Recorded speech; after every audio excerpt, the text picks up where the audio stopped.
Oh, hey everybody, thanks for dropping by, and if you haven't done so already, really appreciate you subscribing, thumbs ups, put a comment to the video, because it's the only way I can improve my videos. Quite frankly, I listen to the people out there, and if they say I need to do this X, Y and Z to improve my videos, I'm really willing to learn, because I'm a newbie at doing all these, but I strive to keep it reasonably a family show anyway. Question on my lips really, and I really do appreciate it if you do subscribe and thumbs up or thumbs down, whatever you like, but leave comments, because it gives me good feedback as to how I can improve.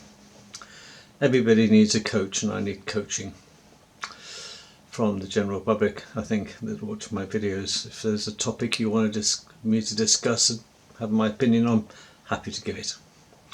But for now, in this particular video, it isn't going to be terribly long. I feel sickened to the core really when I look at what's happening in the Houses of Parliament, and Keir Starmer and Nigel Farage and all the others.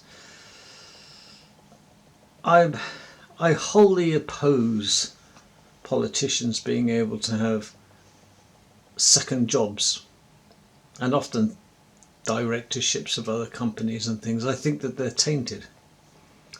You can only get loyalty. I mean, if I went and had a second and a third job, and all sorts of money coming in from here, coming in from there, and I'm on the board of directors for that, it's a license to print money for these shysters. I've never met a broke politician, quite frankly. They've always got double the houses. They get all expenses paid. They get first-class rail. Why are we treating politicians as they're royalty? They're just doing a job. That's all. These public schoolboy toffs here, right honourable gentleman, right honourable lady. What's right honourable about them? They're all on the take. They're all got second, third jobs. They're all directors, board of this, and they're on the board of that company. But in the meantime, even if they're messing around doing other things with other companies, we're still paying them. I think they should clock in and clock out at the Houses of Parliament if that's going to be the case. And they have to account to the general public what they're doing in the time that we are paying them. Because let's face it, they get everything. It's such a good scam, isn't it, becoming a politician? And as I say, they can't be unbiased, can they? They can't be indifferent to other things. They cannot be fair in their dealings if they're having liaisons with external companies that maybe conflict with some of the interests that other people, the general public, have. I mean, you can't even think what Keir Starmer's up to in his spare time, or his other time when he's not destroying the country. So I value your opinion. If you would be kind enough to leave comments about what your thoughts are, I'd be curious, because I don't think that politicians should have a second job, because they're paid to do the best they can. But otherwise, that we should basically make them clock in and clock out, because they need to be held accountable. And don't say that they're on their constituents, they're having meetings. Listen, there isn't really a politician in the Houses of Parliament that hasn't got some other directorship or other interests outside during Monday to Friday. I think that if they're full-time politicians, they should be working full-time as politicians. Okay? Not, yeah, I'm working, but I can, find the afternoon off and I can come and do this for you, and I can have... Because they're just money-grabbing shysters. That's all. And people are, in the old days, people like Enoch Powell, he'd never had a second job outside being a politician. Ted Heath, well, there's another one. But how is it nowadays then that these shysters that are currently sitting in the Houses of Parliament are getting all sorts of benefits? They get a red carpet rolled out for them half the time everywhere they go, amongst their supporters anyway. And they get enormous benefits, and they get terrific pensions.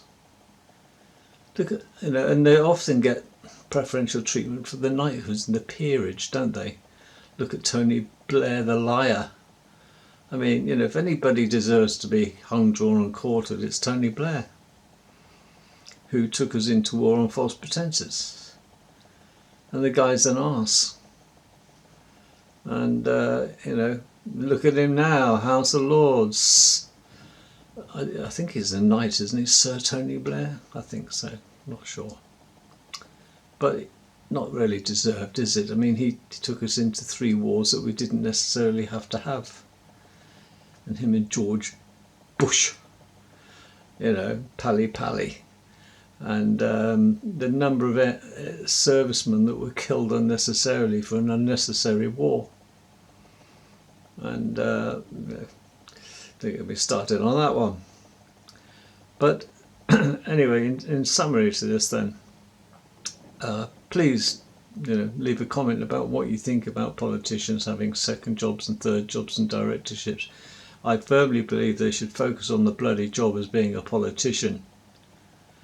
They're quick enough to creep around people when they're trying to get their vote, aren't they? Oh yes, I'll do everything. I'll do what's needed, and we'll sort this place out, Betty. Don't you worry about that. When I get my job as a politician, I'm your representative. Write to me, come see me, and I'll do all I can. No, they don't. They're rarely there, and they got so many fingers. They just can't wait to find another hole to stick their fingers in. Metaphorically, they just they cannot. They think their position as being a member of Parliament gives them special privileges. Well, it does. It allows them to have multiple streams of income. And you know what I mean, John? One of them, Freemasons. And sooner or later you watch them getting invited into the Freemasons, and suddenly their careers go boom, don't they? But I just am wholly opposed, as I say it again. Our politicians should stick to being a politician for the duration that they are working in the Houses of Parliament, and they're every 110% of their attention whilst being paid by us, the taxpayer, to work towards our best interests, not part-time, because there's too much to be done. Think about it. If they were all full-time, nose to the grindstone, shoulder to the wheel, things would get done a lot quicker maybe. But they don't, do they? Because they're always in a meeting, they're always on the phone, they're always on the email to other people and other contacts and other companies, and they've got all these balls in the air, haven't they? And they're struggling. But you cannot be effective as being a politician if you can't give it your 100%.